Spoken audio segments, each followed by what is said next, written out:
pues al final no logro esa seguridad o incluso puede que haga más vulnerable mi sistema, ¿de acuerdo? ¿Por qué? Porque puede causar una falsa sensación de seguridad. Es decir, yo tengo un cortafuegos, es que mi sistema ya está protegido o mi red está protegida, dependiendo de dónde coloques el cortafuegos. Pero bueno, pues eso, si lo tengo mal configurado, no me sirve de nada. Si no tengo en cuenta las limitaciones de los cortafuegos y no me preocupo, por ejemplo, de protegerme frente, pues, código malicioso en general, código con errores, protocolos incorrectos, dispositivos que pueden emplear mis empleados o bien para introducir código malicioso o bien para hacerse con información, ¿vale? Todo eso que no pasa por la red, el cortafuegos no lo controla, ¿vale? ¿Entendéis un poco cómo funciona esto? ¿Alguien tiene dudas? ¿Os suena más o menos? A lo mejor alguno incluso tenéis alguna optativa o la tomaréis más adelante de los profesores que dan redes, ¿vale? Pero bueno, que profundizan más en las cortafuegos, pero sobre todo en soluciones concretas de Cisco. Bien, entonces, ¿con qué tipos de cortafuegos vamos a trabajar? ¿O cuáles contemplamos?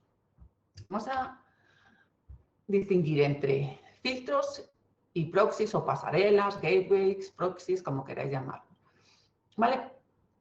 ¿Cuál es la idea? Voy a tener cortafuegos que se van a quedar en niveles más bajos de la pila y otros que van a llegar a niveles más altos. Pero, sobre todo, la principal diferencia entre los filtros y los proxies, ¿cuál es? Cuando trabajamos con filtros, se ha establecido una conexión directa entre origen y destino. Cuando trabajamos con proxies, sabéis que lo que tenemos es un intermediario. Es decir, la conexión directa se hace con el proxy y este conecta con el destino o con el proxy del destino. ¿De acuerdo? Bien. Y luego vamos a tener soluciones que van a estar en red, soluciones que van a estar en máquina. Y veremos en concreto lo que son los bastiones y un poco cómo se relacionan con los cortafuegos. ¿Vale? ¿Alguna duda hasta ahora? Bien. Entonces, a lo mejor oís hablar de la próxima generación de cortafuegos, muchas veces en contraposición o relacionándolo directamente con los UTM, que son soluciones que son más que cortafuegos, ¿vale? Lo que hay es una integración de antivirus, anti-spam, anti-spyware, sistemas de prevención y detección de intrusiones, distintos tipos de cortafuegos, ¿vale? Entonces, cuando oigáis hablar de la próxima generación de cortafuegos, no penséis que estamos hablando de un cortafuegos, sino de un compendio de soluciones, ¿eh? Por si en algún sitio lo encontráis. ¿De acuerdo? Bien. Entonces, vamos a comenzar con los filtros sin estado, que hasta hace poco eran lo que se consideraban cortafuegos. Luego se contempló también los filtros con estado, pero a la postre mucha gente sigue considerando como cortafuegos únicamente los filtros, o los filtros con estado, siendo muy generosos. Y entonces, ¿cuál es la idea de un filtro sin estado? Trabaja con paquetes IP y aplica una serie de reglas. ¿Cuál es el antecedente de esas reglas? La cabecera del paquete, dirección IP de origen y destino, protocolo de origen y destino, puerto de origen y destino, protocolo de origen y destino, no, protocolo, y ya estoy aquí con el origen y destino y os lío, ¿vale? El protocolo es el protocolo con el que se estén comunicando y ya está, ¿vale? TCP, ICP, lo que sea. Bien, entonces, eso es el antecedente y el consecuente es la acción que está asociada a ese antecedente, que va a ser descartar o pasar, bloquear o pasar. En algunos casos vais a ir a hablar de bloquear, pasar y descartar. ¿En qué sentido? Que cuando bloquea el cortafuegos manda una señal diciendo que se ha rechazado el paquete, cuando se descarta no se manda señal diciendo que se ha descartado. ¿De acuerdo? Pero bueno, la idea es dejar pasar o no dejar pasar en general, ¿vale? Lo otro ya depende de un producto concreto. Bien, entonces, puesto que se trabaja con la cabecera del paquete, no se comprueba el contexto. Es decir, solo sabemos los datos que tiene el paquete. Esta dirección IP, esta dirección, este puerto, etcétera, etcétera. ¿Vale? No sabemos en qué contexto se produce, si ese paquete es respuesta a otro, si ese paquete forma parte de una comunicación establecida o no. ¿Vale? Bien, entonces, las reglas, como os he dicho, tienen un antecedente, las características, las condiciones que se tienen que cumplir para dejar pasar o descartar. ¿Vale? Generalmente, y eso es casi todos los productos, se va a trabajar con equiparación de reglas, en el que el orden de las reglas es relevante, es decir, se va a intentar equiparar, es decir, se va a intentar buscar o se va a analizar cada cabecera en el orden en el que están las reglas y en el momento en que se encuentre una de las que se cumple una de las condiciones, se lleva a cabo la acción asociada. ¿Vale? Entonces, ¿qué ocurre cuando no puede equipararse la cabecera del paquete que llega con ninguna de las reglas que existe? Pues entonces hay que optar por una política por defecto. Siguiendo las buenas prácticas de las que hablamos, ¿qué nos interesaría? ¿Una actitud conservadora o una actitud confiada? Es decir, descartar a menos que esté permitido expresamente o pasar a menos que esté prohibido expresamente. ¿Qué pensáis? Y así ya empezáis a hablar o a levantar la mano o a señalar y así me doy cuenta si me estoy siguiendo o no. Perdonadme, que es que con él. A ver. Neila.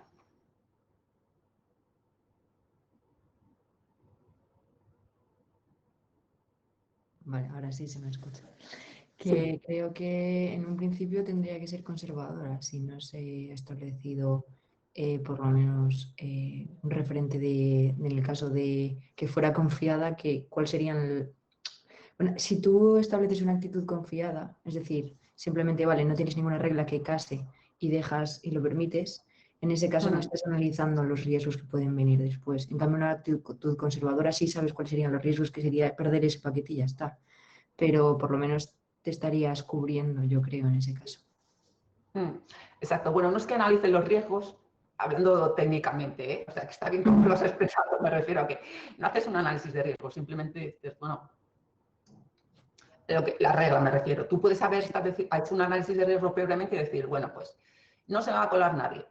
O si se cuela alguien, no me importa. Y entonces, pues, como tú dices, pues puedo optar por una actitud confiada. Pero si recordáis, cuando hablábamos de las acciones de diseño o de los buenos principios de diseño, de las buenas prácticas de diseño, hablábamos de que las acciones por defecto tenían que ser seguras. Entonces, lo seguro es la actitud conservadora. Usar listas blancas, es decir, solo se permite aquello que esté permitido expresamente. Como os decía, luego en la realidad, pues puede ocurrir que tenga reglas que descarten o dejen pasar, tenga reglas, pues eso, más conservadoras, más confiadas, tenga políticas híbridas, todo depende de la situación. ¿Vale? De acuerdo en ella, pero muy bien contestado. ¿Más dudas? ¿Alguien quiere decir algo más? Vale, entonces, muchas veces, ahora luego veremos un ejemplo de cómo conseguir poner la política por defecto dentro de las reglas, para que lo veáis un poquito en la práctica. ¿Vale?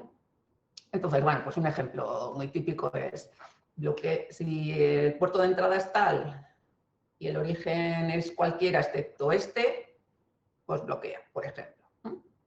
Bien, para que, como os decía, vamos a ver algunos ejemplos. Esto no lo tenéis en las transparencias, pero porque son cosas concretas que tampoco están asociadas ni a un producto concreto, que luego, bueno, os podría servir, sino que están tomadas del libro de Stalin, básicamente.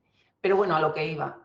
Es simplemente para que veáis que las reglas normalmente, y eso en casi todos los productos, se van a trabajar en ellas como si fueran tablas. Es decir, yo voy a tener unos campos a los que yo voy a poder dar distintos valores a la hora de crear las reglas.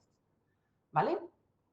Entonces, si veis estas dos primeros conjuntos de reglas, el A y el B, los campos que tienen es la acción, que está al principio, aunque bueno, siendo el consecuente podría ir al final, ¿eh? Pero bueno, ¿vale? Y hablan de nuestra máquina, nuestro puerto, su máquina, su puerto. ¿De acuerdo? ¿Qué ocurre? Que yo aquí sé la dirección que es de nuestra máquina, la dirección que es de su puerto, pero no sé cuál es el origen y cuál es el destino de los paquetes. ¿Vale? Sé cuál es mi máquina en esos paquetes, sé cuál es la del otro, pero en las reglas no tengo establecido cuál es el origen y destino, ¿de acuerdo? Por eso, si veis en las reglas de IE, ya sí que se distingue entre origen, destino. Y además, algunas ciertas opciones que pueden contemplarse porque van también en la cabecera del paquete IP. ¿De acuerdo? Bien, en el ejemplo del conjunto C viene cuál es, o lo que os decía antes de cómo conseguir reglas por defecto. Si os dais cuenta, lo que dice aquí es que la acción es permitir para cualquier máquina nuestra, cualquier máquina suya que esté en el puerto 25. ¿De acuerdo? Vale. Uy, perdonadme, que me iba ya a la C, que no quería decir la B, porque he visto, digo, no. ¿Vale? Lo que nos dice es bloquear cualquier máquina, cualquier puerto nuestro y suyo. ¿Vale? ¿Qué ocurre si yo coloco esta regla a la primera? Pues que se va a bloquear todo. Sin embargo, si la coloco la última de mi lista de reglas, es justo lo que decíamos antes. Si no consigue equiparar con ninguna, va a equiparar con esta. Y por defecto la va a bloquear. ¿Entendéis cuál es la idea? Bien, aún así, yo sé el origen y el destino con estas reglas un poco más sofisticadas o con más detalladas, pero no sé cuál es el sentido, ¿vale? Para eso necesito más campos, más información, ¿vale? Que es lo que veis en este otro ejemplo con dirección. Que bueno, yo lo llamo sentido porque es dentro o fuera, ¿vale? ¿Por qué puede ocurrir esto? Porque veremos que uno de los, vamos a decir, desventajas, uno de los problemas que tiene los filtros sin estado es que están sujetos a un ataque por falsificación de dirección IP. ¿Vale? Entonces, una de las formas de atacar, de contraatacar esto, mejor dicho, es no voy a dejar pasar paquetes que vengan con mi dirección, ¿de acuerdo? Si son de salida o si son de entrada, dependiendo de lo que quiera contemplar. Es decir, si la dirección de destino es una máquina mía, no tiene sentido. Si es un paquete de salida, ¿lo entendéis? Porque no tiene que pasar por el cortafuegos, está dentro de mi red interna. ¿Vale? Esto, como os digo, es por el hecho de que se falsificaban direcciones IP de modo que fueran supuestamente de la red interna que yo quería proteger y claro, pues el cortafuegos les dejaba pasar. ¿Vale? Bien, entonces, retomando ventajas. ¿No? Este tipo de... Siempre que hablo de sencillo, rápido, barato, pues claro, es relativo. ¿Vale? Entonces, como ventajas tenemos que es sencillo, barato y rápido, sobre todo en comparación con otras soluciones. ¿Vale? Ahora, también es cierto que si es un filtro muy sofisticado y tenemos un proxy muy malucho, pues a lo mejor ya no hay tantas diferencias en sencillez, rapidez y coste. ¿Vale? Y otra de las ventajas que tiene es que es transparente el usuario en general. Porque si está en la máquina, si es una solución que protege mi máquina, sí que puedo acceder al cortafuegos y configurarlo. ¿Vale? Como os decía, como desventajas tiene que es susceptible de ataques como puede ser la falsificación de una dirección IP o un ataque por fragmentación. ¿En qué consiste un ataque por fragmentación? En utilizar paquetes fragmentados de modo que la cabecera del primero sea, vamos a decir, segura, le deje pasar, pero el siguiente fragmento se solape con esta cabecera, cambiando, por ejemplo, la dirección de destino. ¿De acuerdo? Entonces ya había dejado pasar el paquete porque tenía una cabecera válida. Cuando se reconstruya en el destino, pues va a entrar a lo mejor por un puerto que yo no considero seguro. ¿Vale? Pero, sobre todo, las principales desventajas. no tiene seguridad por encima IP, es decir, miro la cabecera del paquete y ya está, no puedo hacer nada cuando estoy con los filtros, ¿de acuerdo? O con los filtros puros, porque luego las soluciones comerciales pueden tener distintas combinaciones y ser híbridas, ¿vale? Y otra cosa que es inherente también a este tipo de soluciones, que es, pues que hay veces que no puedo representar con una regla o con los tipos de reglas que me permite el cortafuegos las restricciones que me interesan. O incluso, si tengo muchas reglas, puede que esté utilizando reglas contradictorias o redundantes, ¿vale? Entonces, eso me puede dar problemas. Además de luego la propia configuración del cortafuegos, que como os he dicho, dependiendo del que sea, pues puede ser más o menos compleja, la configuración y la elaboración de las reglas, ¿vale? Que son dos cosas distintas, pero relacionadas. Bien, entonces, ya os he contado cuál es la contramedida que se pensó, por ejemplo, para intentar contraatacar ciertos tipos de falsificaciones de dirección IP, no todos, ¿vale? ¿Qué contramedida se ideó para evitar ataques de fragmentación? Pues rechazar todos aquellos paquetes, vamos a decir, que tengan fragmentos muy pequeños. Es decir, descartar aquellos paquetes en los que yo no tenga la cabecera completa, ¿vale? Completa o casi completa, dependiendo de los matices con los que uno trabaje. Bien, entonces, para ir solventando algunas de las limitaciones que tienen los filtros sin estado, pues se crean los filtros con estado. ¿Cuál es la idea? Además de analizar la cabecera de los paquetes, vamos a considerar información también sobre las conexiones TCP, ¿vale?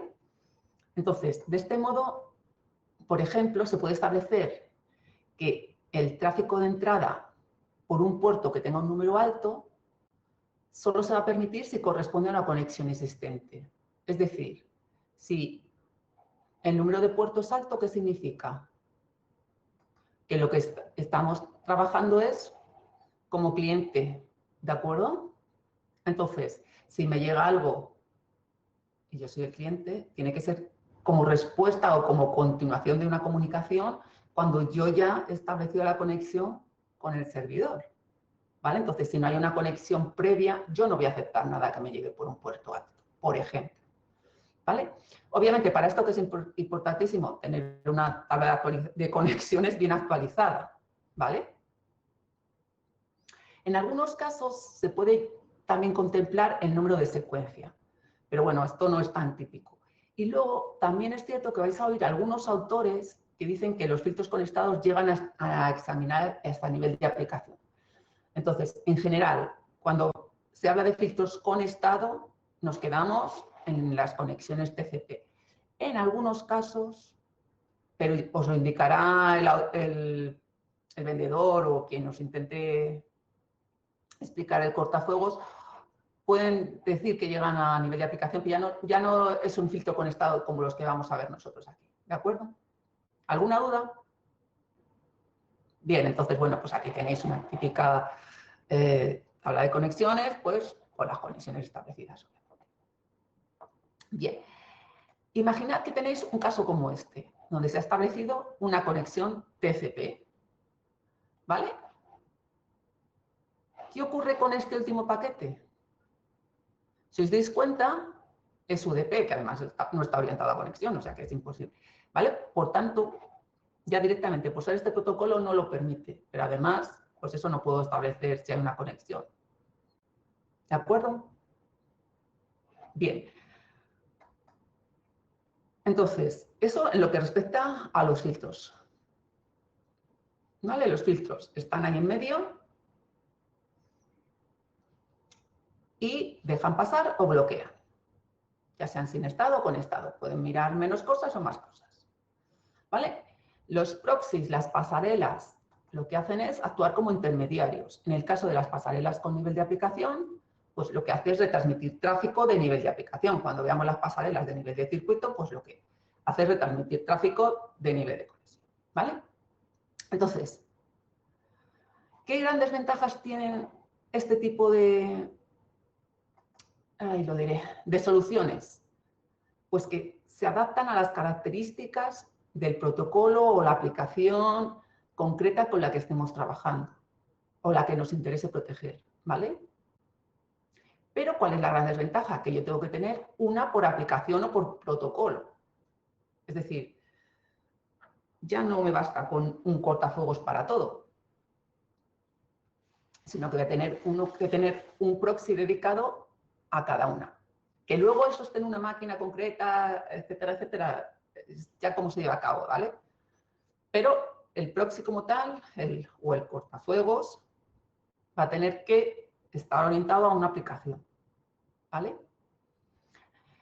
¿Qué ventajas tiene también? Pues que ya estoy en nivel de aplicación, puedo trabajar con autenticación de usuario, puedo filtrar según el contenido, también dependiendo de si está en una máquina o está en red, pero normalmente estas soluciones van a estar en una máquina, ¿vale? Y me permite hacer un registro de todo lo que está ocurriendo. Pero bueno, ya habíamos visto que también, dependiendo del cortafuegos estricto, con estado o sin estado, también eso está asociado a ellos, ¿vale? Bien, ¿qué otras grandes desventajas tiene, además de que es necesario un proxy por cada aplicación? Pues que consumen mucho, tienen un coste computacional bastante alto. Además de que suelen ser caros, sobre todo en comparación con los filtros. ¿Vale? Es decir, me permiten establecer o me permiten especificar más detalles, pero a su vez consumen más y son más caros. ¿Vale? Bien, como decía, las pasarelas de nivel de circuito pues se quedan ahí. Entonces, lo que hacen es retransmitir segmentos TCP, pero no entran en el contenido, a diferencia de lo que pueden hacer las pasarelas de nivel de aplicación. ¿De acuerdo? Bien, entonces, ¿cuál es la gran ventaja? Que aquí el proxy es independiente de la lógica de aplicación, es decir, no necesito uno por aplicación, puedo tener uno para cubrir varias. Y, a su vez, tienen menos coste computacional. Pero claro, aún así sigue siendo necesario modificar la aplicación para poder hacer interfaz con el proxy. ¿De acuerdo? Entonces, generalmente lo que se trabaja es de manera complementaria. ¿Qué quiero decir con esto? Que lo que se tiene es, cuando se confía o se tiene una confianza bastante razonable con la red interna, lo que se tiene es una pasarela de nivel de aplicación para lo que entra y una de nivel de circuito para lo que sale. ¿De acuerdo? ¿Entendéis cuál es la idea? ¿Vale? Es decir, voy a examinar más detalladamente y más concretamente todo lo que me entra, con lo que me sale, me puedo permitir no ser tan exhaustivo. ¿Vale? ¿Alguna duda hasta ahora? Ay, perdonadme, que esto está sonando.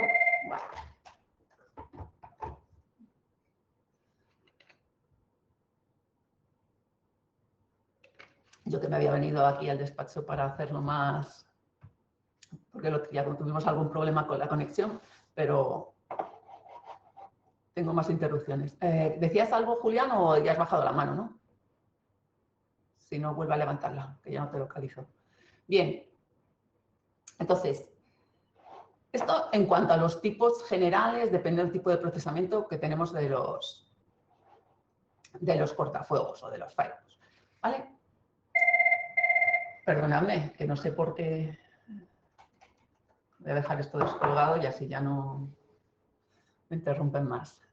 Bien, entonces, como os decía, podemos tenerlos en red, de modo que protegemos las máquinas que están detrás del cortafuegos, vamos a decir, o podemos tenerlo justo en las máquinas, ¿vale?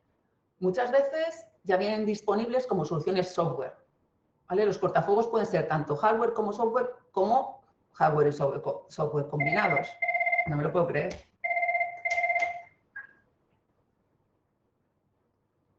Es que no sé cómo poner esto en silencio, ¿no? Perdonadme otra vez. Bien, entonces,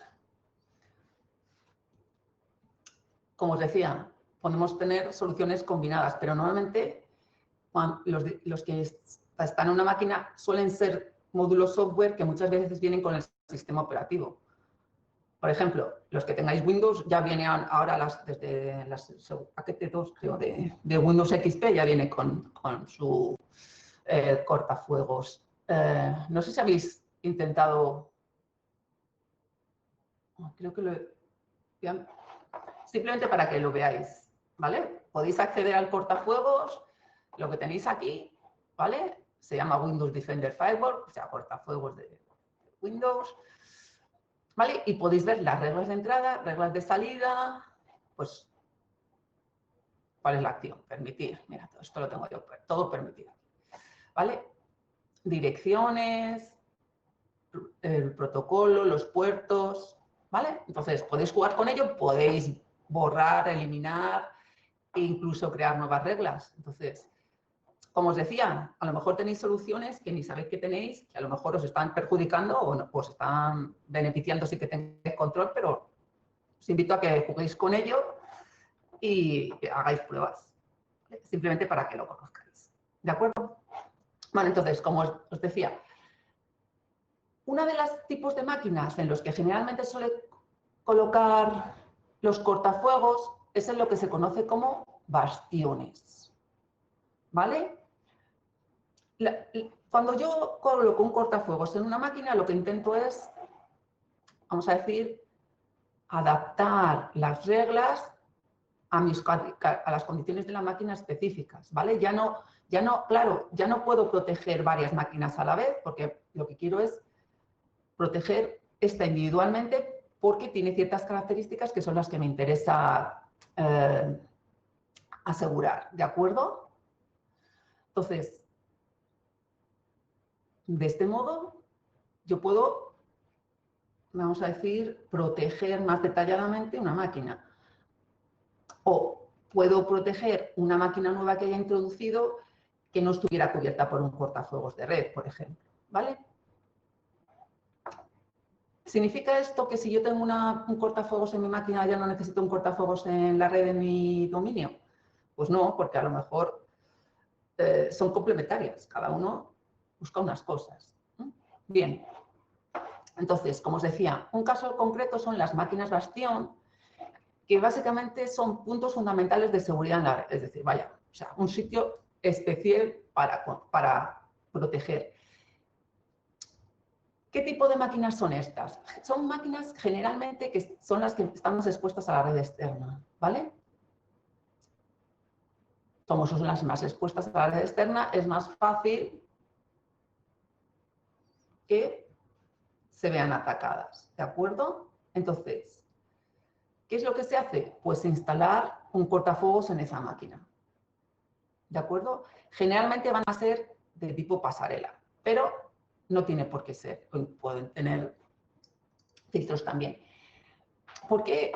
¿Cómo protejo además estas máquinas? Pues utilizando el sistema operativo en modo seguro, es decir, con las características básicas para poder funcionar y nada más. De modo que lo hago poco atractivo, ¿vale? Y además está preparado por si es atacado con éxito. Es decir, por ejemplo, el registro de todos los accesos que se hacen a la máquina, en lugar de guardarse en el disco, se imprimen directamente, de modo que si alguien consigue hacerse con la máquina, no va a poder alterar los registros, no va a poder alterar los logs, por ejemplo, ¿vale? Bien, entonces, como os decía, muchas veces lo que se hace es colocar una pasarela en proxy en ese bastión.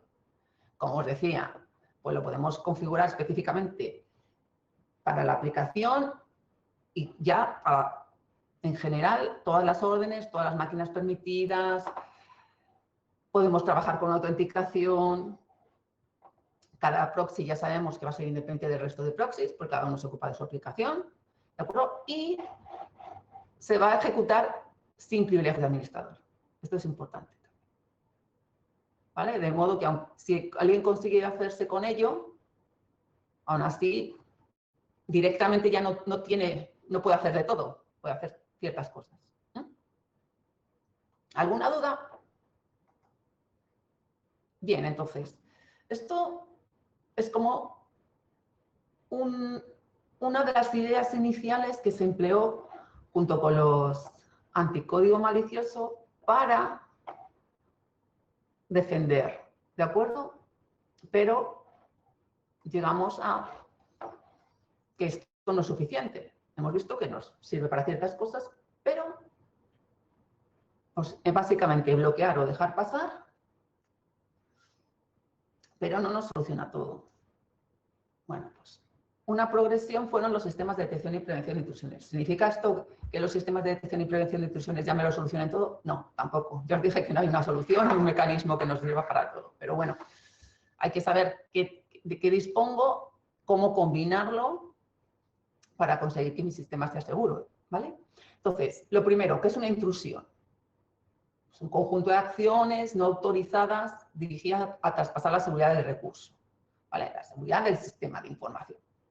Bien, entonces, hay autores que incluyen las acciones deliberadas y las no deliberadas, ¿vale? Nosotros, en general, vamos a considerar todas y, por tanto, vamos a asimilar ataque a intrusión, ¿de acuerdo?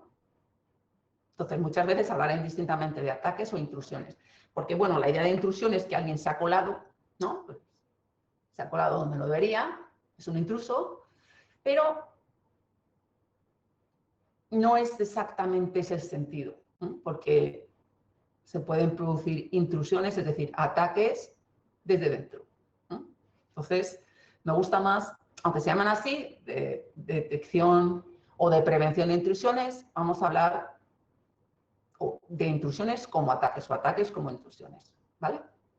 Entonces, como os decía, tenemos sistemas de detección que identifican que se ha intentado, está ocurriendo, ha ocurrido una actividad de intrusión, y sistemas de prevención que pueden parar posibles intrusiones, ¿vale? En general vamos a hablar de sistemas de prevención y detección de intrusiones. En algunos casos solo va a haber detección, en otros casos solo prevención no hay generalmente, porque tienes que detectar para poder parar, ¿vale? Entonces, lo pongo las siglas en español, SPDI, pero bueno, normalmente vais a ver siglas en inglés muchas veces en los productos o en la bibliografía que leáis, IDS, ¿vale? En general los vais a ver. Bien, entonces, si recordáis, cuando hablábamos de los anticódigo maliciosos, dije, pueden acertar o pueden fallar. Es decir, hay código malicioso y dicen que hay código malicioso, no hay código malicioso y dicen que no hay código malicioso, que es cuando aciertan o fallan. En el caso de los sistemas de prevención y detección de intrusiones ocurre lo mismo, ¿vale? Van a acertar y van a fallar. Va a haber verdaderos positivos, verdaderos negativos, falsos positivos y falsos negativos, ¿vale? Y más adelante entraremos un poquito en cómo se emplean las métricas que trabajan con estos datos. Bien, entonces, hay un montón de, vamos a decir, posibles funciones, objetivos de los sistemas de prevención y detección de intrusiones. Básicamente, los podemos resumir en avisar de una intrusión, identificar actividad sospechosa, es decir, esto no constituye en sí una intrusión, pero es indicativo o es una indicación de que puede haber una futura intrusión, ¿vale? A veces, pues como decíamos, si tenemos sistemas de prevención, pues además podemos parar el ataque, es decir, el sistema puede iniciar una respuesta. Muchas veces se emplean no solo para detectar la intrusión en sí, que es también, sino para aprender, para entender mejor cómo se ha realizado esa intrusión y poder tomar medidas más adecuadas. Y en algunos casos, cambiar el entorno de seguridad, ¿vale? Y como os decía, puesto que uno de los objetivos es que recopilen, que registren mucha información para poder entender mejor las intrusiones, Eso va a ayudar a evaluar el daño hecho y a proporcionar evidencias frente, por ejemplo, a tribunales, un tercero, etcétera, etcétera. ¿Vale? Bien. Fundamental. Vamos a tener que trabajar con un conjunto de actividades que tienen que ser observables y además que sean distinguibles entre las válidas y las no válidas, o las seguras y las intrusivas, como queráis. ¿Vale? Un ejemplo típico pues es utilizar funciones normales de estadística, que tienen mucho que ver con lo que veremos más adelante de los sistemas basados en el comportamiento. Pues tenemos el perfil de la intrusión y el perfil de un comportamiento autorizado. ¿Vale? ¿Qué ocurre? Que hay una zona, hay un conjunto de actividades que son indistinguibles entre intrusiones y autorizadas. ¿Vale? Entonces, ¿qué va a ocurrir?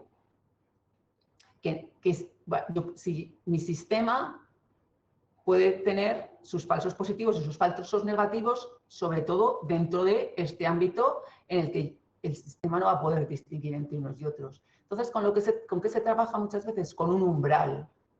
¿Vale? Dependiendo de dónde yo coloque el límite, pues se me van a colar más falsos positivos o más falsos negativos. ¿Vale? Bien, entonces, en general, ¿cómo vamos a trabajar? ¿O qué componentes puede tener este tipo de sistemas? Hay muchas arquitecturas posibles. Lo que tenéis aquí no es una arquitectura, ¿eh?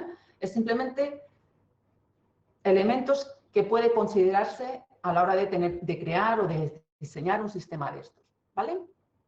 No significa que sean módulos separados, ni que tengamos que, ni sean,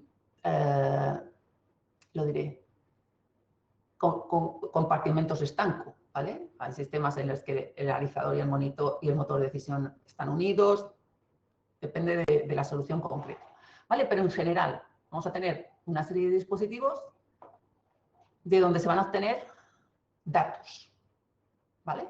Dependiendo de cuáles sean esos dispositivos, esos sensores, pues vamos a tener unos datos u otros.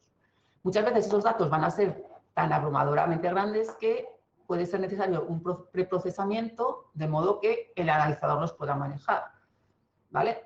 Que ahora, bueno, con todas estas técnicas de deep learning y tal, pues puede que ya este preprocesamiento a lo mejor no sea tan necesario. Pero bueno, puede ser necesario simplemente para preparar los datos y colocarlos de manera adecuada. O sea que, ¿vale? Bien, estos datos se analizan, además, teniendo en cuenta que, pues, datos previos, de intrusiones previas, y datos de comportamientos reales o de firmas de comportamientos intrusivos. Ahora vamos a ver, cuando veamos tipos de sistemas de detección y prevención de intrusiones, veremos qué son esas firmas, qué son esos comportamientos, ¿vale? Y ese análisis me va a permitir tomar la decisión de que hay una intrusión o no hay una intrusión, ¿vale? Y se avisará. Pero además, pues como decíamos, puede haber una respuesta, pues parar el sistema o cambiar alguna regla del cortafuegos si están instalados juntos, ¿vale? ¿De acuerdo? Entonces, como os decía, podemos tener distintos tipos de sistemas de detección y prevención de intrusiones. Según se conecten los componentes, pues si yo quiero algo muy, muy, muy seguro, pues creo mi propia red con mi propio cableado en el caso de que sea necesario, pero generalmente esto no es el caso típico. Normalmente uno va a tener una red privada virtual o va a utilizar la red pública como tal, ¿no? Porque, como hemos dicho, tenemos distintos componentes, sobre todo lo que tiene que ver con los sensores y la recolección de los datos, ¿vale? Bien, ¿qué más? Según la tecnología, como os decía antes, podemos tener bases de datos de firmas, es decir, bases de datos que tienen información sobre intrusiones. ¿Qué es una intrusión? ¿vale? Y bases de datos basadas en el comportamiento, es decir, lo que tienen es perfiles de comportamiento.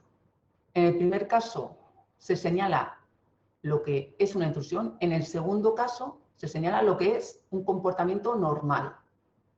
Y aquello que se sale del comportamiento normal va a constituir una sospecha de intrusión, ¿vale? Lo vamos a ver luego con más detenimiento.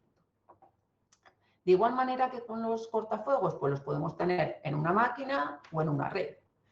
En una máquina, incluso en una aplicación, o orientados a una aplicación o a un objetivo concreto, ¿de acuerdo? Con todos los híbridos en el sentido de que puedo tenerlos en máquinas y en red a la vez, ¿vale? Según la respuesta, como hemos dicho, simplemente pueden avisar, respuestas pasivas, pueden actuar también, iniciar una respuesta. Pues entonces tenemos sistemas activos.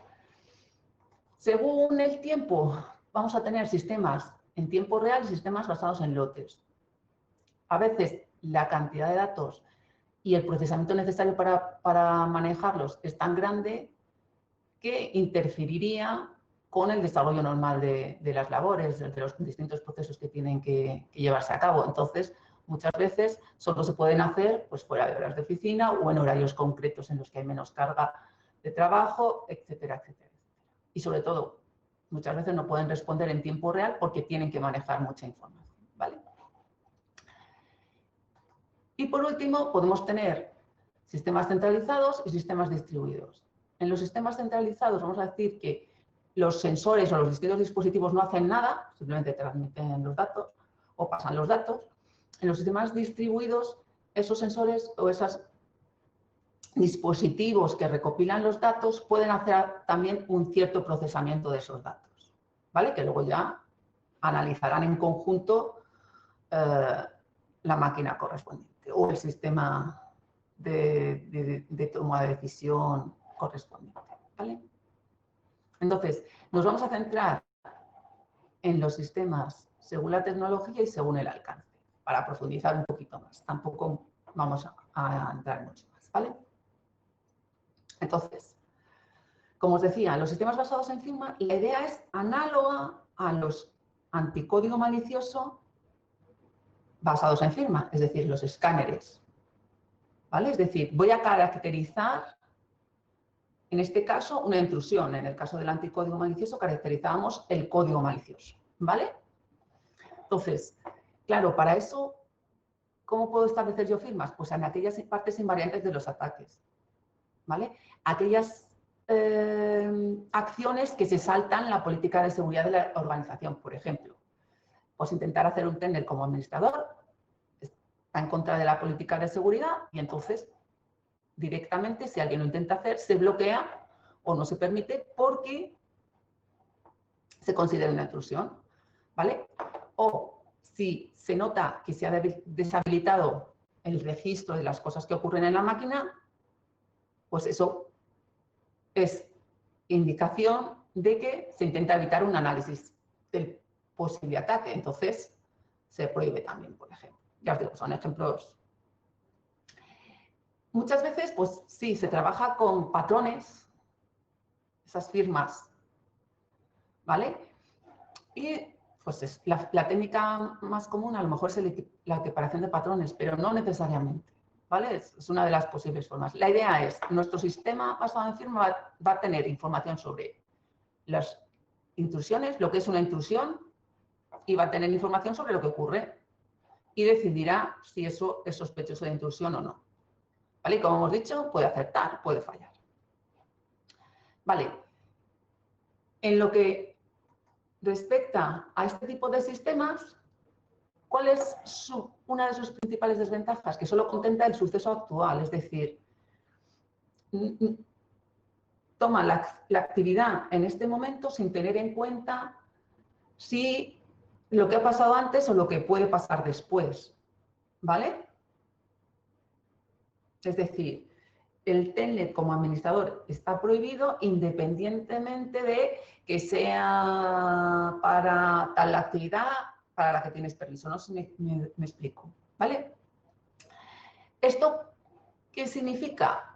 que no es efectiva para ataques desconocidos, puesto que se basa en firmas de lo que es una intrusión. Si llega un nuevo tipo de intrusión, una intrusión que se hace de manera distinta a la contemplada, no se va a poder reconocer, ¿de acuerdo? Igual que ocurría con los escáneres, ¿vale?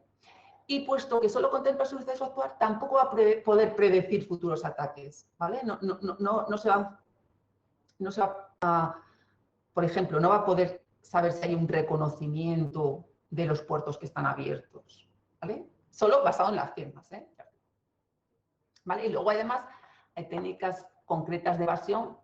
Por ejemplo, yo puedo tener una regla que diga: los mensajes cuyo asunto sea mira esta web porno, son sospechosos de ser una intrusión, por tanto los bloqueo, ¿vale? Pero nadie impide que si se cambia el asunto del mensaje pero el contenido sigue siendo el mismo, se salte este tipo de sistemas, ¿vale? Entonces las firmas no son muy efectivas y dan posibilidades de muchos falsos negativos, a no ser que sean unas firmas demasiado estrictas y muchas firmas que nos va a dar lugar a algo muy molesto, que no va a hacer nada más que levantar sospechas y que generalmente no van a ser al final intrusiones, por tanto vamos a tener falsos positivos, ¿vale? Bien, entonces, los basados en el comportamiento justo hacen como los monitores. Si recordáis cuando hablaba de los monitores como sistemas de anticódigo malicioso, os decía, usan firmas, pero las firmas no caracterizan el comportamiento o el código malicioso, sino que caracterizan el código seguro, ¿vale? Pues aquí igual, pero no vamos a hablar de firmas, vamos a hablar de perfiles. Y a mí me gusta por eso cuando hablamos de los monitores también hablar de perfiles. ¿Por qué? Porque no lleva confusión. Firma caracteriza lo malo, perfil caracteriza lo bueno. Para que os hagáis una idea así muy simple, ¿vale? Entonces, los perfiles se pueden hacer de múltiples elementos, depende del grado o del grano con el que estemos trabajando, más fino o más grueso. Podemos hacer perfiles de usuarios, de grupos de usuarios, de recursos concretos, de un tipo de aplicación, de una máquina, de una conexión, de un protocolo, ¿vale? Y lo que caracteriza a los perfiles es que se aprenden. Es decir, yo puedo partir de un perfil inicial y a medida que se van desarrollando distintas actividades, el sistema las observa y va adaptando en los perfiles. Es decir, va adaptando lo que es normal. Puedo hacer esta adaptación o puedo aprender de dos maneras, con perfiles estáticos o con perfiles dinámicos. Perfiles estáticos no significa que no cambien, ¿vale? También pregunta típica de examen, sino que lo que significa es que cambian periódicamente o cuando el usuario lo solicita o cuando se le pide, ¿vale? Y los dinámicos cambian a medida que se observan nuevos sucesos. ¿Veis la diferencia? Ambos cambian, ambos van aprendiendo, pero en un caso es cada determinado tiempo y en otro es continuamente, ¿vale? Y como os decía antes, cuando veíamos el ejemplo de las curvas normales, trabajamos con umbrales, en este caso, y con métodos estadísticos, fundamentalmente. Pero igual que antes, tenemos nuestra base de datos de perfiles, nuestras actividades y nuestro sistema que dice si la intrusión es probable o no. ¿Vale? ¿Entendéis la diferencia entre los basados en firma y los basados en comportamiento? ¿Alguien no la entiende? ¿Alguien se queda con dudas? ¿No? Bien. Entonces, a ver, ahora, es que dejo poco tiempo para que preguntéis dudas. Neila. Disculpa, quería preguntarte, entonces se supone que los que están basados en comportamiento, aunque el perfil sea estático o sea dinámico, de alguna manera sí que cambia, sino que Exactamente. la periodicidad con la que cambia es distinta. Es decir, el dinámico entiendo que lo hace, digamos, de una manera, no es que... Continua. Sí, o sea, va en medida de que va analizando, supongo que va cambiándose y el estático tienes que cambiarlo de manera implícita o no logro ver Sí, eso. o cada cierto tiempo, es decir, por ejemplo, pues cada 2 semanas analizas todo lo que ha pasado y adecuas tu perfil a eso. ¿Vale? Eso sería un estático. Y realizas las modificaciones oportunas que hayas podido observar en el tiempo que has estado analizando. Sí, pero ya te digo, esto se hace automáticamente, no lo tiene que hacer el usuario como tal, el sistema lo hace. Claro, si tienes un método estadístico, un método de aprendizaje automático que no es adecuado, obviamente va a aprender mal. Claro, va a seguir cometiendo errores, entiendo, ¿no? Claro. De hecho, ahora vamos a ver ataques que se pueden hacer tanto a los estáticos como a los dinámicos. Imaginad, por ejemplo, ¿qué ocurre con un estático? Que a lo mejor si se ha tomado, esto lo vamos a ver ahora, pero bueno, lo voy a intentar. Si se ha tomado un periodo de observación, pues solo en horas laborables, ¿qué ocurre si para aquello que se hace esporádicamente, o que se hace una vez cada 2 años, o que se hace una vez al mes? Pues a lo mejor el periodo que has estado elaborando el perfil estático, nunca ha surgido, yo que sé, que hagas el cálculo de nóminas, porque eso solo lo haces a final de, o a mediados de mes, o cuando se hagan, que no tengo ni idea. ¿Vale? Entonces, ¿qué ocurre?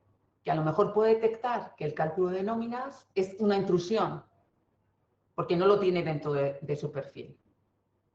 ¿Vale?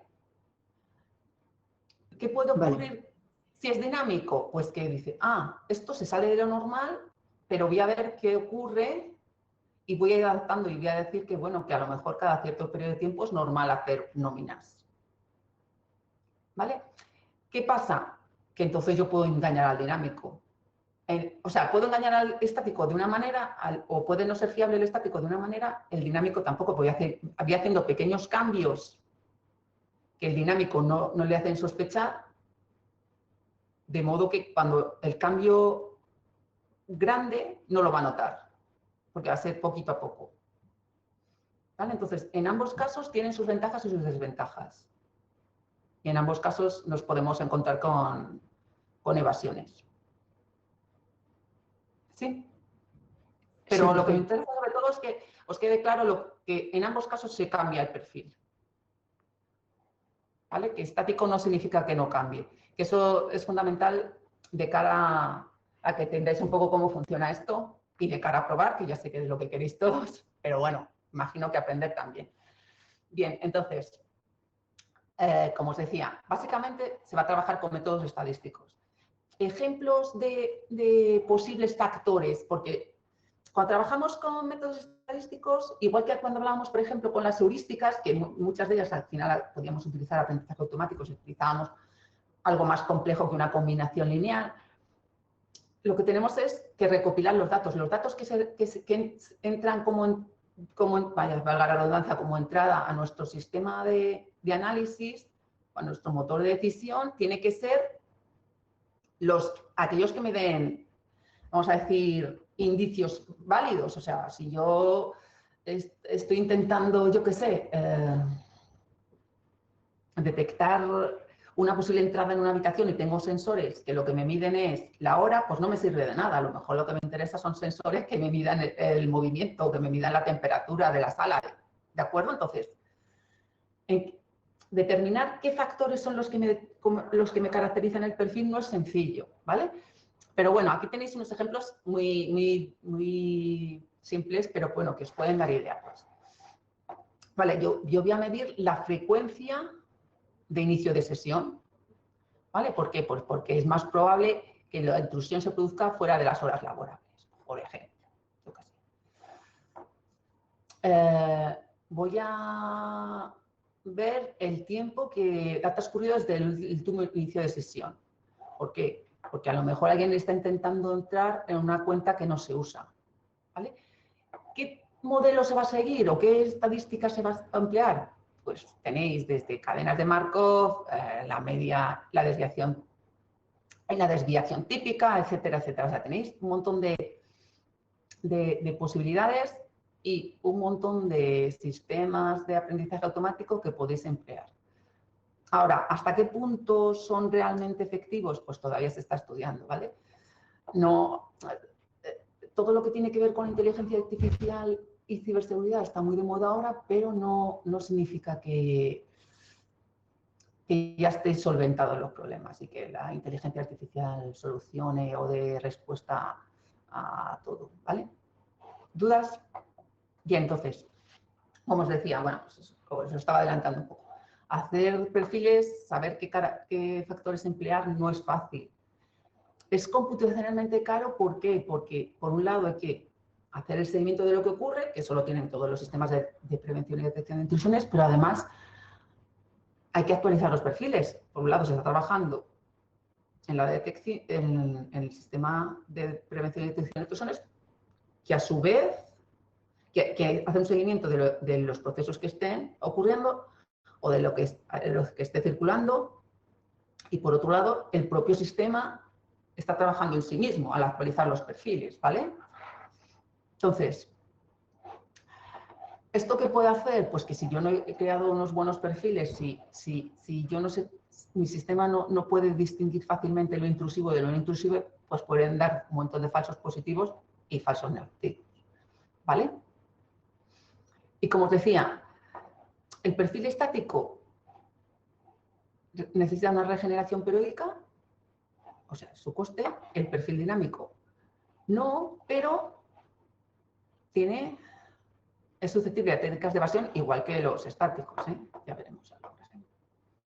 Bien, hay un tipo especial de sistemas de prevención y detección de intrusiones basados en el comportamiento, que son los análisis de protocolos conectados. ¿Por qué se tiene este tipo especial? Porque los protocolos, los estándares son universales. Por tanto, se sabe qué actividades los componen, en qué orden se tienen que realizar, qué tienen que hacer, etcétera, etcétera, etcétera. ¿Vale? Incluso pueden estar asociados a productos concretos en los que los vendedores han dado las especificaciones claras de cómo funcionan. ¿Vale? Y en algunos casos, además, se pueden dar especificidades por tipo de usuario. ¿Vale? ¿Vale? Pues si es cliente, si es el servidor, si es el administrador, si es lo que sea. ¿Vale? Entonces, puesto que este conjunto de actividades está muy determinado, pues es relativamente fácil poder identificar una secuencia inesperada de órdenes o de instrucciones, ¿vale? De actividades, ¿vale? Como os decía, relacionados además por las actividades que hace cada tipo de usuario o cada participante. Pero claro, no todos los estándares tienen la misma implementación. Hay implementaciones que se saltan algo del estándar, o no se lo saltan, o lo interpretan de una manera, o el estándar deja libertad, ¿vale? Entonces, hay sistemas que pueden ser válidos para un producto concreto y no para otro, ¿vale? Como os decía, si yo estoy hablando de un producto, pues a lo mejor no me han dado todas las especificaciones del producto. Y puesto que puede recuperar muchos datos y muchos tipos de actividades, puede consumir muchos recursos, pero bueno, como todos los basados en el comportamiento. ¿Vale? Un tipo importante de forma de evadir este tipo de soluciones, pues es, por ejemplo, hacer muchas acciones benignas. Muchas acciones benignas no las van a detectar, pero tanto para los análisis de protocolos como cualquier tipo basado en el comportamiento, ¿vale? Pero pueden dar lugar a denegación de servicio. Todo es válido, pero como son tantas no puedo dar cabida a todas, ¿vale? ¿Alguna duda?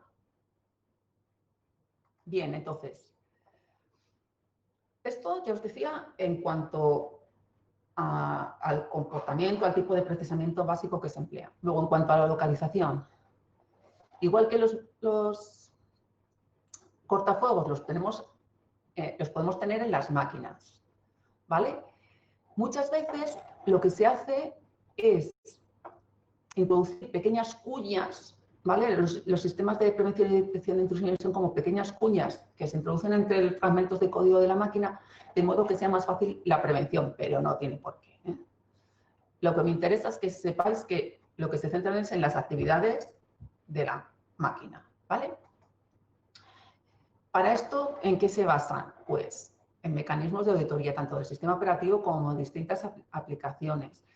Análisis estático y dinámico del código. Análisis y seguimiento de los archivos. Análisis del tráfico. incluso pueden actuar como cortafuegos, ¿de acuerdo? ¿Qué ocurre? Que a veces, justo por eso, pueden entrar en contra, pueden darse de tortas con los propios cortafuegos, ¿vale? Bien, ¿qué ventajas tiene? Pues que me permite ver lo que ocurre en la máquina, es decir, lo que pasa por el sistema de prevención y detección de intrusiones que está en red puede no ser realmente lo que llega a la máquina. Entonces, los sistemas que están en la máquina pues me permiten ver exactamente lo que hay en la máquina, ¿vale?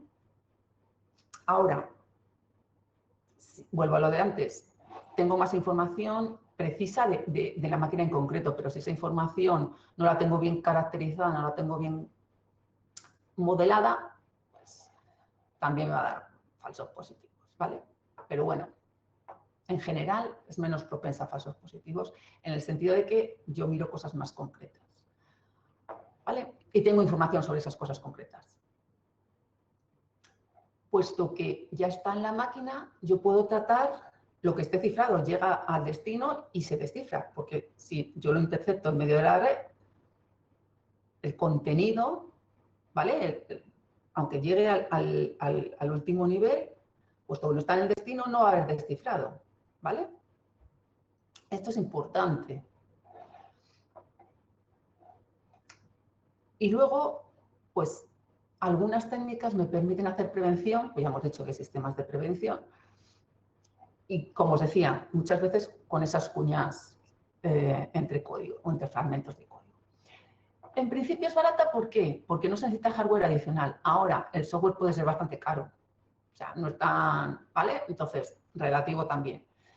¿Más rápido que los basados en red? Bueno, en principio no es necesario que analicen todo el tráfico, pero a lo mejor todas las características que examinan de la máquina son tantas que lo hacen más lento que uno que esté en red, que solo examine ciertas características de todo el tráfico. ¿De acuerdo? Entonces, como os digo, y además depende de dónde esté ese tráfico que analiza el basado en red.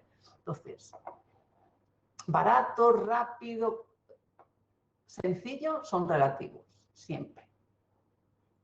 ¿Vale? Estas son generalidades, pero no se pueden aplicar a todos los casos. Bien, entonces, perdonad que esto ya... Entonces, ¿cuáles son las desventajas? Puesto que me centro en la máquina, no sé lo que pasa en la red. No sé lo que pasa alrededor. Como decíamos, puede ser necesaria mucha configuración. Entonces, y aquí nos dice, y puede consumir muchos recursos. Entonces, ¿es más rápido? Pues depende. A lo mejor, como os decía, la de red puede ser más rápido si necesita menos procesamiento, ¿vale? Como os decía, algunas técnicas solo se pueden aplicar periódicamente o solo avisan periódicamente, pero esto ocurre tanto con las basadas en máquina como con las basadas en red.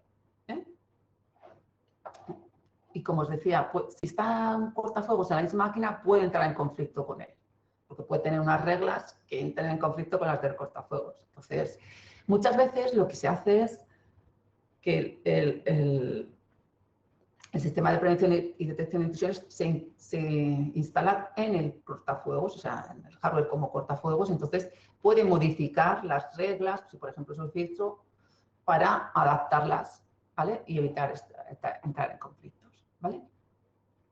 Y puesto que está más cerca del usuario, es más susceptible de manipulación por el propio usuario, claro, o por alguien que consiga hacerse con la máquina del usuario, ¿vale? Los basados en red, ¿qué analizan? Por un lado, tráfico, ¿vale? Busca pues, transmisiones de protocolos, patrones de conexión inusuales, todo lo que pueda ser una intrusión, además de lo que ya haga el cortafuegos, como hemos visto. Y puede buscar trozos de datos en los paquetes que sean secuencias de órdenes maliciosas, pero como os digo, no siempre podemos llegar al contenido del paquete, aunque el sistema de detección de intrusiones llegue hasta el nivel de aplicación, si las cosas están cifradas, ¿vale? Bien. Importante.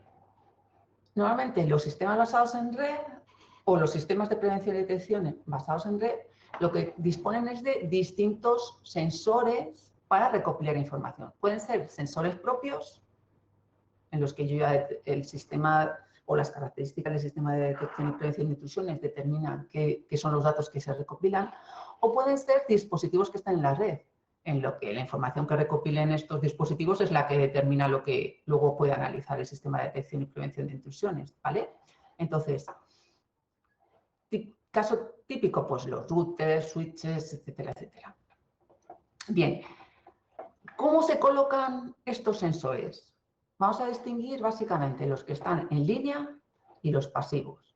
Los que están en línea están en medio del camino, todo el tráfico pasa por ellos y permiten bloquear inmediatamente. ¿Cuál es su gran desventaja? Pues que pueden actuar de cuello de botella, obviamente, ¿vale? Los sensores pasivos lo que monitorizan es una copia, vamos a decir, pulmean, pinchan todo lo que pasa por ahí. Pero si no son capaces de procesar toda esa información, pues puede que se les cuele algo. Pero no cortan. No pueden cortar directamente. Ahora, eso sí, pueden enviar paquetes para interrumpir la conexión, ¿vale? En el caso de los sensores que están en línea, puesto que el tráfico pasa por ellos, simplemente con bloquearlo ya consiguen detener en principio la intrusión, ¿vale? Bien, una cosa muy importante de los sensores es que generalmente están en modo oculto, es decir, sin dirección IP, a no ser que sean esos dispositivos que hemos dicho antes que aprovechamos para que nos den sus datos. ¿Vale?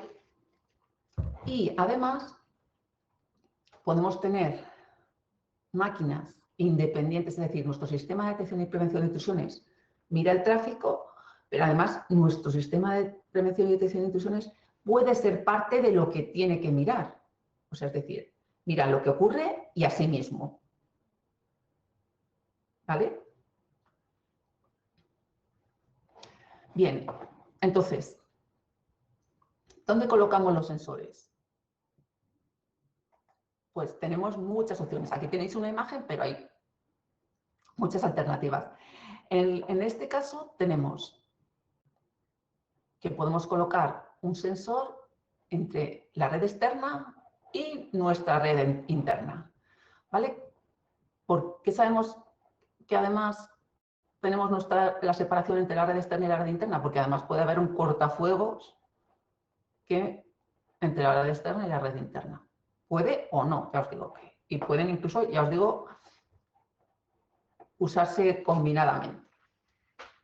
Bien, de este modo, pues se puede analizar todo lo que pasa alrededor de nuestra red interna. Ahora a lo mejor es tanto de información que no nos interesa, o que somos capaces de no manejarla, o que, ¿vale? Entonces, bueno, pues se puede colocar en la zona desmilitarizada o la zona de MZ, ¿vale? Originariamente este tipo de términos viene de las guerras, ¿vale? Vamos a decir la tierra de nadie, no era ni de un bando ni de otro. Aquí en este caso, normalmente esta zona de MZ es en la que se colocan los servicios de cara al exterior. Entonces, tenemos un par de cortafuegos que delimitan este perímetro, esta zona de MZ donde están los servidores de cara al exterior. Pueden estar, por ejemplo, también los bastiones que mencionábamos antes, ¿vale? De este modo, si yo coloco aquí mi sensor, puedo luego analizar los datos que han conseguido pasar mi primer nivel de protección, como mi primer cortafuegos, o puedo considerar colocarlo después de esta zona de MZ para ver aquello que ha conseguido pasar a mi red interna. O en cualquier lugar de mi red interna que quiera manejar o proteger especialmente, o alguna máquina que crea sospechosa. ¿Vale? En el ejemplo que tenéis aquí, además, tenemos una solución centralizada. Tenemos sensores y luego todo el procesamiento se lleva en un único motor, en un único centro. ¿Vale? Ya os digo, no necesariamente. Y tenemos nuestra base de datos, y bueno, luego aquí tenéis el oficial o el oficiante o el funcionario de seguridad, es decir, a quien al que se avisa, que nosotros lo teníamos en el dibujo que yo os he puesto en la consola, ¿vale? y la respuesta automática en el caso que la tenga. Pero bueno, ya os digo, no me interesa tanto que os aprendáis este dibujo como tal, sino que veáis dónde son las posibles colocaciones y además su relación con distintos cortafuegos, ¿vale? Bien, entonces, un caso particular de los sistemas basados en red son aquellos que están en redes inalámbricas. ¿Por qué? Porque no puedo pasar del nivel IP, o sea, de la red es lo único que se transmite así. Y se suelen aplicar al modo infraestructura. Si recordáis, tenemos dos tipos de modos de funcionamiento de las redes inalámbricas. Modo ad hoc, donde la comunicación es directa entre las distintas estaciones. Modo infraestructura, donde tenemos un punto de acceso y unas estaciones. Y el punto de acceso es el que sirve para luego conectar con la red cableada. Bien, entonces, el sistema de detección de intrusiones puede ir incorporado al punto de acceso o se puede también instalar en las estaciones. Pero ¿cuál es vamos a decir, la limitación básica de este tipo de soluciones? Pues que no se puede monitorizar todo el tráfico de una banda. Cada sensor solo se puede ocupar de un canal. Entonces, ¿qué es lo que hacen estos sensores o estos sistemas? Pues cambian de canal a menudo. A veces se reparten los distintos canales entre sensores, de modo que no hacen solapamiento y cada uno se ocupa de un conjunto de canales, ¿vale? Muchas veces sirven no ya tanto para analizar el tráfico como para darse cuenta de que hay cierto tráfico en lugares inalámbricos, en lugares donde no debería haberlo. Por ejemplo, porque alguien ha colocado un punto de acceso donde no debería haber, etcétera, etcétera. ¿Alguna duda? Bien, entonces, ¿cuáles son las grandes ventajas de este tipo de sistemas? Pues que puede usarse para distintos niveles, ya lo hemos dicho. Si están recogiendo datos de una red inalámbrica, pues solo hasta en el IP. Como no tienen una dirección IP y están, vamos a decir, alejados de los seres humanos, en principio, claro, luego la red al fin y al cabo es física y ahí se puede hacer siempre un ataque físico, pues es más difícil que el usuario pueda eliminar evidencias, ¿vale? En algunos casos puede determinar el origen del ataque, en el sentido de que se sabe de qué máquina ha salido o dónde ha salido. No siempre, porque además ya sabéis todos los posibles saltos y engaños que se pueden hacer en este caso. Puede haber una respuesta en tiempo real, en el sentido que hemos visto antes de los sensores que están en línea, que además tienen cierto procesamiento, porque solo son sensores, pues no pueden bloquear ni hacer nada. ¿Vale? Pueden permitir prever o predecir un futuro ataque, en el sentido de que, bueno, está analizando todo lo que ocurre en la red, no algo aislado en una máquina, y puede darse cuenta, pues lo que decíamos antes, en tipo de reconocimiento, de buscar puertos abiertos, lo que sea. Puede analizar un montón de datos, lo que pasa que cuanto más datos recopile, cuantos más datos analice, obviamente la respuesta en tiempo real puede que no sea posible, ¿no? Igual que cuando tenemos cortafuegos en red, pues un sistema de detección y prevención de intrusiones puede proteger varias máquinas, pero las protege en cuanto a la red, no las puede proteger específicamente con los detalles de cada una, ¿vale? Y aún así, no puede tener una visión completa de la red, ¿de acuerdo? Puede tener una visión de lo que pasa por la parte de control de la red, donde tiene sus sensores, pero, como os decía, no sabe cómo va a llegar a la máquina, no sabe cómo la máquina final lo va a interpretar, ni se llegará a verlo la máquina, ¿vale? Y puede haber puntos donde no haya ningún sensor, que esto es importante también. Como os decía, aunque pueda estar en distintos niveles, los datos cifrados no los va a ver. Miento. Si son datos cifrados a nivel de aplicación, si son datos cifrados en nivel IPsec, pues a lo mejor en alguna cosa puede interpretar, teóricamente no. ¿Vale? Y lo que os decía antes, pues si hay mucha carga, si hay muchos elementos que mirar, o bien el análisis no es completo o no puede ser en tiempo real. ¿Sí? Bien, entonces, como os decía, generalmente trabajamos con distintos índices o tasas en estos sistemas de decisión, en estos sistemas de detección y prevención de intrusiones o de anticódigo malicioso. ¿Vale? ¿Por qué es necesario utilizar distintas métricas y darnos cuenta de qué se refleja en cada una? Por lo que conocemos como la falacia de la tasa base. ¿Vale? Imaginad,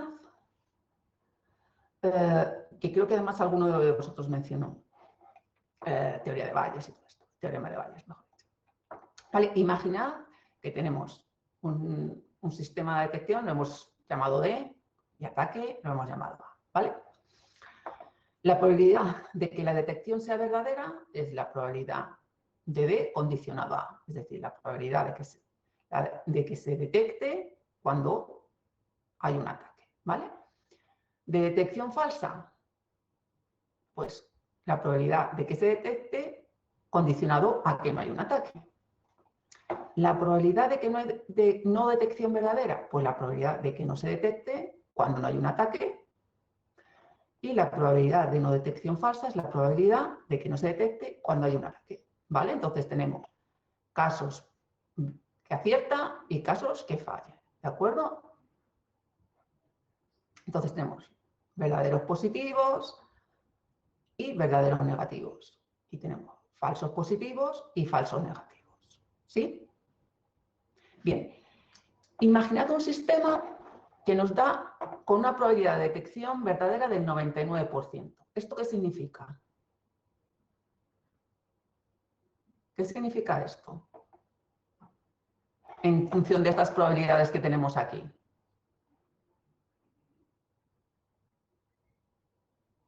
¿Qué es? Pues que la probabilidad de detección cuando hay un ataque es de 0,99. ¿Sí? ¿Hasta aquí lo vais siguiendo?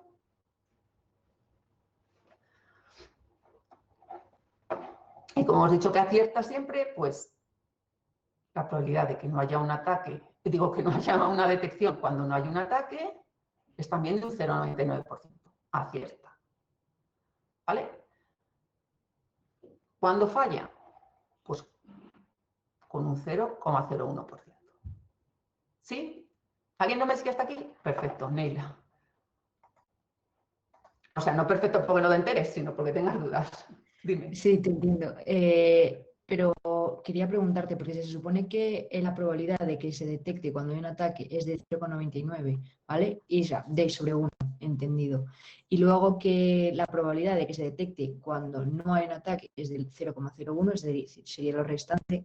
Mi pregunta es, ¿cómo puede ser la probabilidad de que no se detecte habiendo un ataque 0,01, pero la probabilidad de que se detecte no habiendo un ataque es de 0,01? Sería la división de estas dos probabilidades, se tendrían, o sea, sería 0,01 entre 2.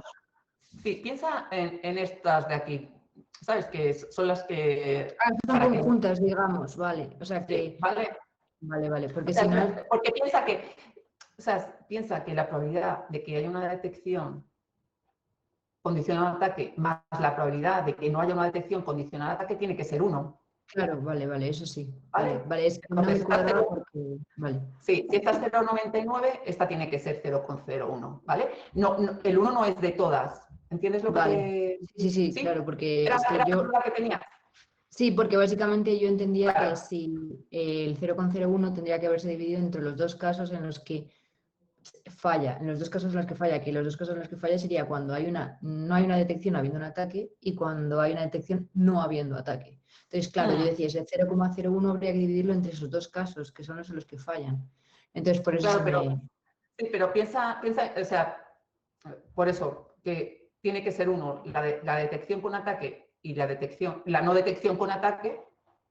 Vale, sí, que son ¿Vale? conjuntos, los otros conjuntos, vale.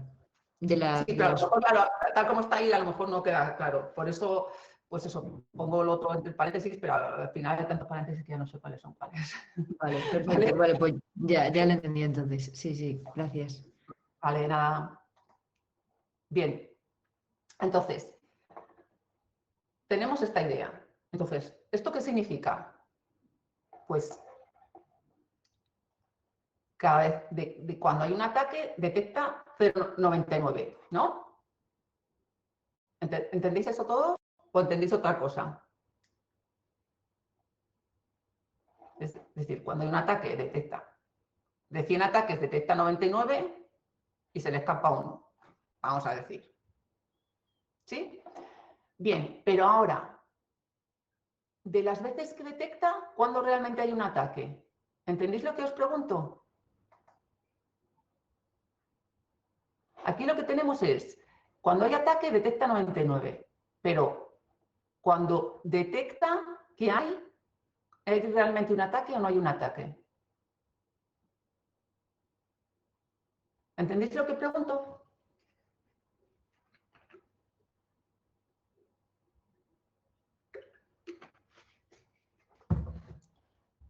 Es justo la probabilidad condicionada, pero al revés, es decir, la condición es que lo detecta. Entonces, ¿cuál es la probabilidad de que haya un ataque condicionado a que lo haya detectado? Haya detectado que hay ataque. Pero se puede equivocar. ¿Vale? ¿Entendéis esto? ¿Alguien no lo entiende? A lo mejor es un poco lioso con las probabilidades que ahora tenéis un poco olvidadas. Y el teorema de Bayes, que ya os digo que no os preocupéis, que ya os lo recuerdo yo, que yo tampoco me acordaba cuando volví a mirar estas cosas en su momento. ¿Vale? Entonces, tenemos que la probabilidad de que haya un ataque condicionado a que haya una detección es igual a la probabilidad de que haya un ataque condicionado a la probabilidad de que, condicionado, multiplicado por la probabilidad de que haya una detección condicionada a ataque, dividido por la probabilidad de la detección. ¿Sí? Y la probabilidad de la detección es la probabilidad de la detección condicionada a que haya un ataque por la probabilidad del ataque, más la probabilidad de que haya una detección condicionada a que haya un ataque por la probabilidad del no ataque. ¿Hasta aquí me vais siguiendo? ¿Alguien no les ha perdido? Bien, de todo esto, ¿qué es lo que no conocemos? La probabilidad del ataque o la probabilidad de la intrusión, como queráis llamarlo. ¿Lo veis? Porque las demás las tenemos. ¿Sí? Entonces, ¿qué ocurre si la probabilidad del ataque es 0,001? Pues que la probabilidad de que haya un ataque cuando se ha detectado sea de 0,1. ¿Esto qué significa? A ver, ¿cómo expresáis esto vamos a decir, en un lenguaje plano? Ya no que todo el mundo entienda.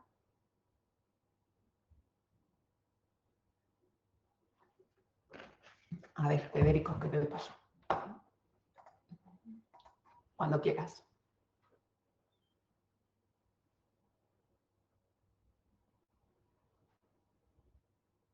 Que en realidad falla más que una escopeta de feria. ¿Sí? ¿Y con qué falla tanto que por estadística cierta? No necesariamente. Pero en concreto, lo que tenemos es que el 90% de los avisos de ataque van a ser falsos. ¿De acuerdo? Entonces se dice, claro, tantas veces avisa que tienes que acertar, muchas. Acierta un 99% de las veces que hay un ataque, ¿vale? Si es decir, si hay un ataque, detecta 99. Pero de todas las veces que detecta, es decir, todas las veces que avisa, el 90% no va a haber ataque. ¿Lo veis? Entonces, cuando se intenten vender un tipo de este tipo de sistemas, un producto que siga, pues eso, acierte, falle y tal, no nos basta con que nos den una medida, una métrica, porque siempre nos van a dar aquella que más les conviene. ¿vale? Entonces, en este caso, ¿qué ocurre? Que, bueno, si a lo mejor yo tengo un sistema muy seguro o que quiero proteger mucho, pues no me importa que me avise muchas veces y no se ataque. Prefiero que no se me cuele ninguno.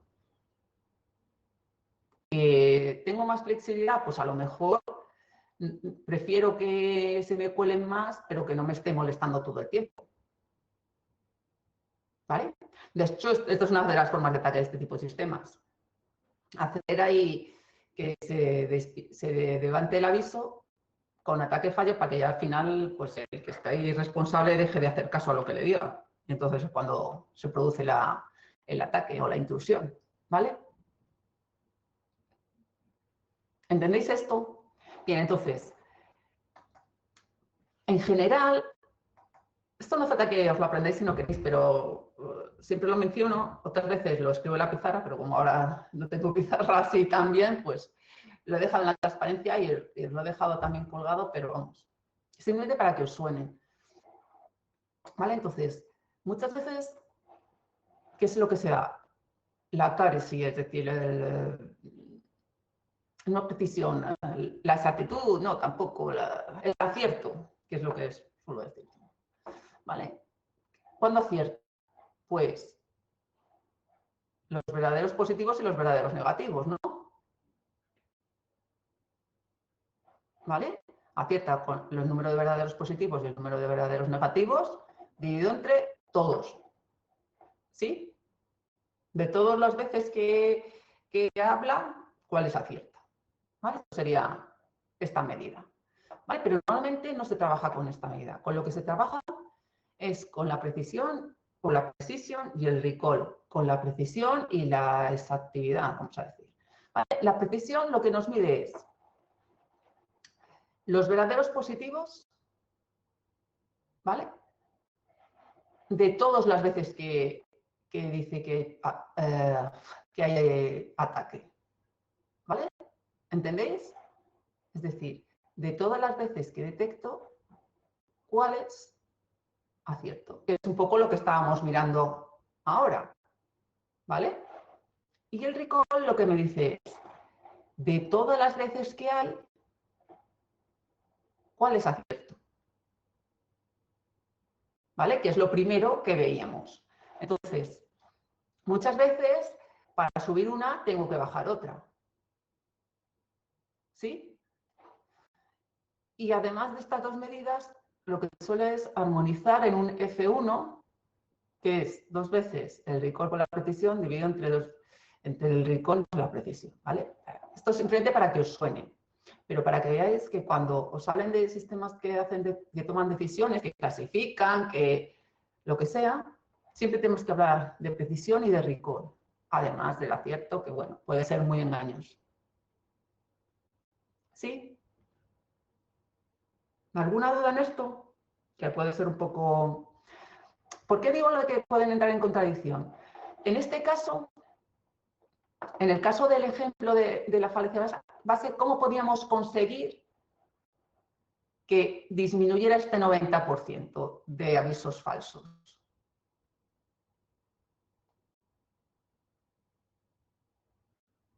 ¿En función de qué hemos calculado esto? En función de la probabilidad de un ataque, la probabilidad de una intrusión, ¿vale? Que está en el denominador, además de parte del numerador.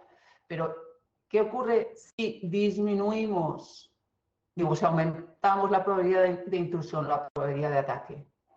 Que obviamente este porcentaje me va a ser menor, es decir, se me va a reducir el número de avisos falsos. Pero me interesa que la probabilidad de ataque sea mayor. En principio no. ¿Vale? Por eso os digo que muchas veces pues, son valores que están en contradicción. 0,99, 0,01. Tengo que ver qué me interesa más. ¿Vale?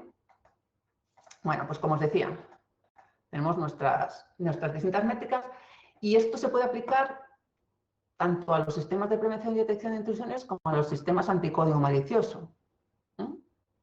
Ya os digo, ya otros muchos. Pero sí que me interesa que os deis cuenta de una cosa es las veces que acierto cuando o las veces que acierto cuando digo que hay y las veces que acierto cuando hay realmente. ¿Vale? ¿Alguna duda? Bien, entonces tenemos como intrusiones, sistemas de detección y prevención de intrusiones, pues ahora tenemos antisistemas de detección y prevención de intrusiones, igual que teníamos el anticódigo malicioso. ¿Vale? Básicamente consisten en esa denegación de servicio que os decía antes, pues voy a acaparar un recurso aprovechando el propio sistema de prevención y detección de intrusiones, es decir, pues voy a hacer un montón de intrusión de datos que van a interpretar el sistema de prevención y detección de intrusiones de modo que sea tan grande que no dé tiempo a procesar todas, y si está en un punto de la comunicación, pues va a actuar como cuello de botella, por ejemplo. ¿Vale?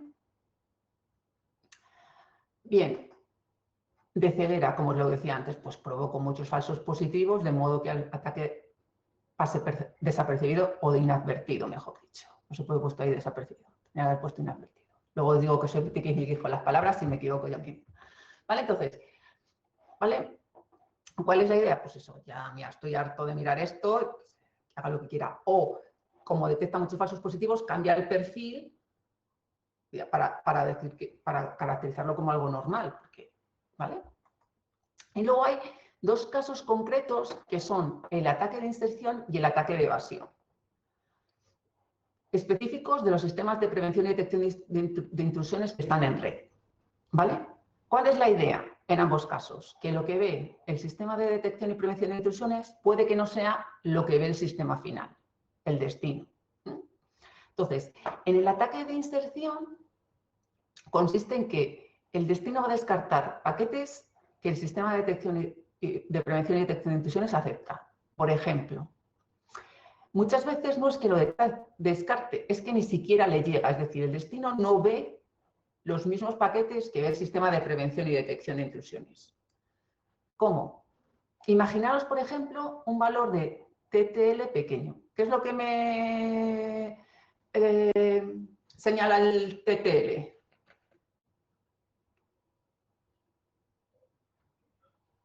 ¿Qué es lo que me señala? El número de saltos que puede dar el paquete, ¿de acuerdo? Si el número de saltos es lo suficientemente grande para que lo vea el atacante, pero no para que lo vea el sistema final, ¿vale? Este paquete no lo llega a ver el sistema final y, por tanto, se lleva a cabo el ataque, ¿vale? En el ataque por evasión, lo que se basa es que ven cosas distintas también, otra vez, el destino y el sistema de detección y prevención de intrusiones. ¿Cómo? Por ejemplo, mediante el solapamiento de fragmentos. De manera que hay sistemas operativos que cuando les llega un fragmento repetido, descartan. El segundo, y otros que lo que descartan es el primero. ¿Vale? Pues si el sistema de prevención y detección de intrusiones y el sistema final tienen un sistema operativo que funciona de distinta manera, lo que hace el atacante es mandar unos cuantos paquetes repetidos, sabiendo que el sistema de detección y prevención de intrusiones se queda con los primeros y el sistema destino se queda con los últimos. ¿Vale? Ya os digo, esto es simplemente para que veáis un poquito cuál es la idea. ¿Cómo podéis contraatacar este tipo de sistemas? ¿Qué se os ocurre hacer?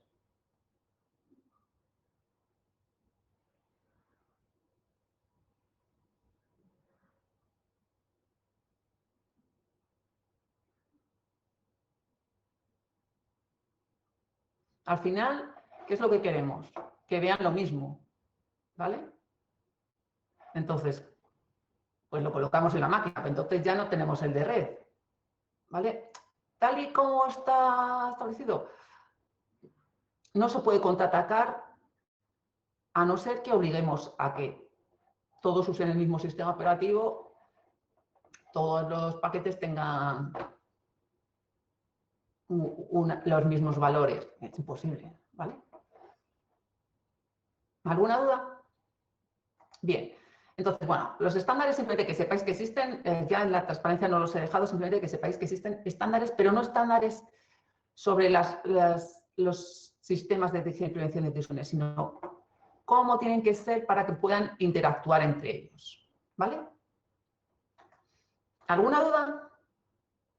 Bien, entonces, vamos a continuar con lo último que nos queda, que es, si doy con ello,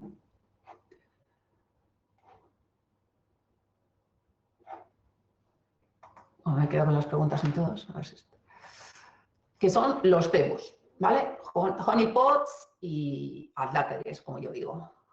He puesto el asterisco porque se llaman de distintas maneras. Es un cebo. Un cebo tipo honeypot, ¿eh? Bueno, si a lo mejor a alguno os suena esta fábula de Samaniego, ¿eh? A un panal de rica miel, 2000 moscas acudieron, que por golosas murieron presas de patas en él, ¿vale? Pues la idea es esa, atrapar al malo.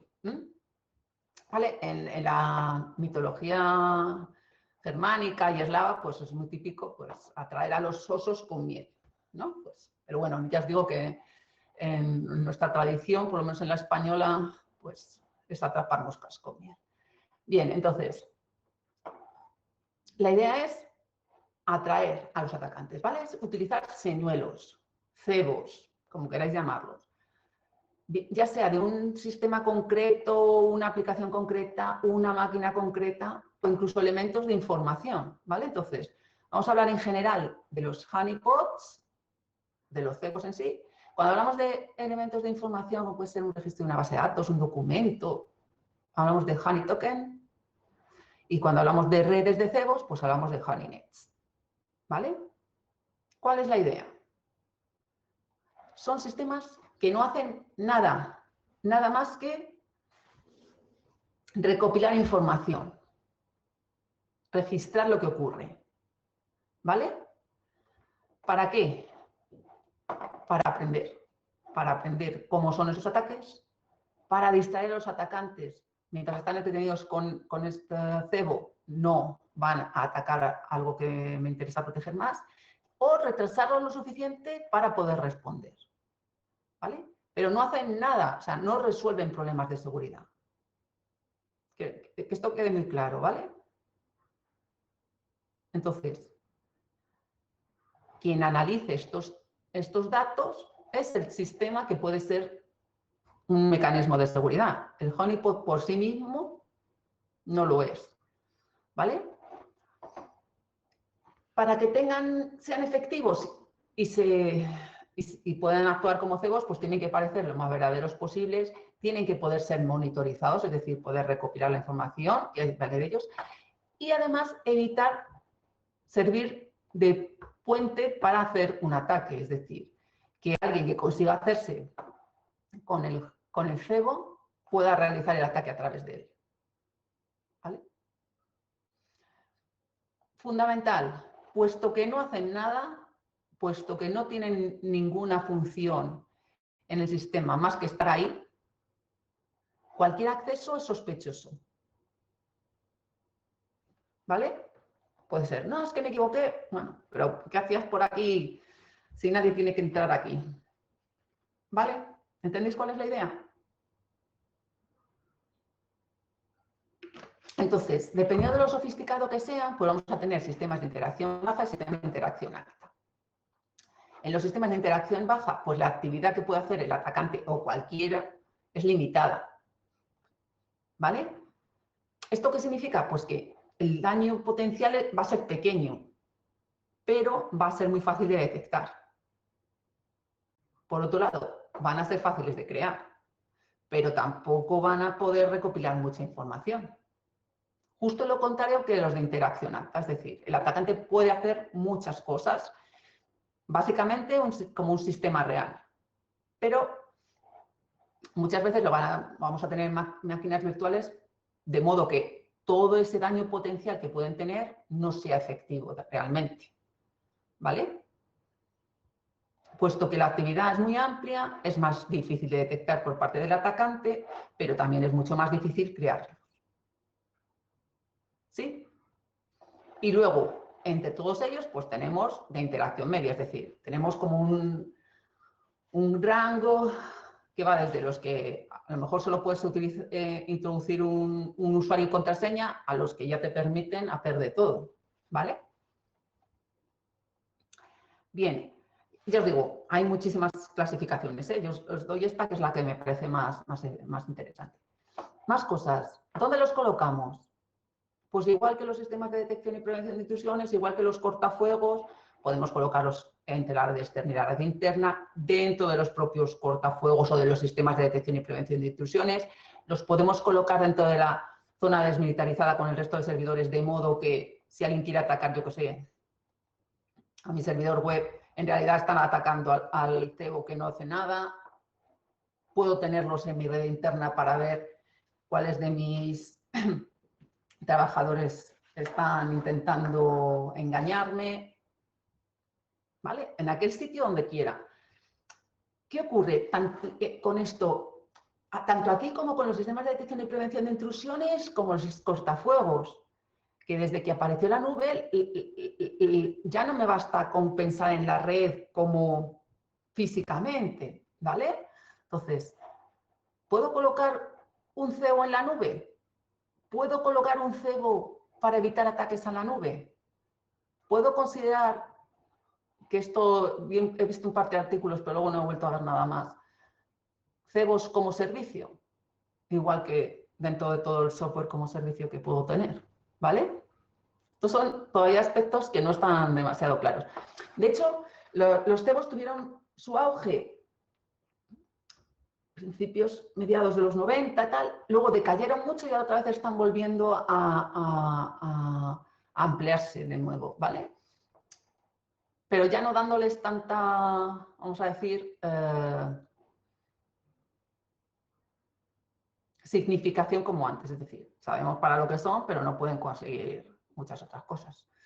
¿Vale? Entonces, están muy relacionados con, como decía antes, con los sistemas de prevención y detección de intrusiones.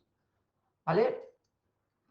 Pues si yo detecto que algo puede ser una intrusión, el sistema de detección y prevención de intrusiones lo puede desviar en lugar de al servidor real al cebo para, ¿vale? O puede utilizar la información que le pasa al cebo para aprender más sobre los atacantes y poder crear perfiles normales más claros, ¿vale? O crear firmas que nos sirvan para detectar intrusiones, ¿vale?